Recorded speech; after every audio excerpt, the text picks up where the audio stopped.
بسم اللہ الرحمن الرحیم۔ رمضان صرف ایک مہینہ نہیں بلکہ اللہ کا مہمان ہے۔ وہ مہینہ جو آتا ہے تو رحمت برسنے لگتی ہے، گناہ جھڑنے لگتے ہیں اور بندے کو اپنے رب سے پھر سے جوڑ دیتا ہے۔ سوچئے کل تک ہم دنیا کی فکر میں ڈوبے رہتے تھے اور رمضان آتے ہی اللہ ہم سے کہتا ہے، اے بندے اب میری طرف آ جا۔ رمضان وہ مہینہ ہے جس میں قرآن نازل ہوا، جس میں شیطان قید کر دیا جاتا ہے اور جنت کے دروازے کھول دیے جاتے ہیں۔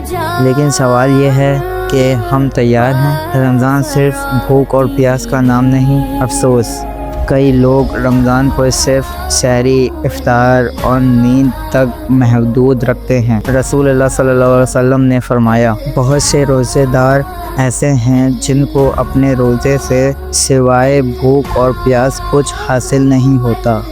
رمضان کا اصل مقصد ہے دل کا روزہ، آنکھوں کا روزہ، زبان کا روزہ، گناہوں سے دوری۔ آخر زبان جھوٹ بولتی رہے، آنکھیں حرام دیکھتی رہیں اور دل نفرت سے بھرا رہے تو سوچئے رمضان کا فائدہ کہاں ہوا۔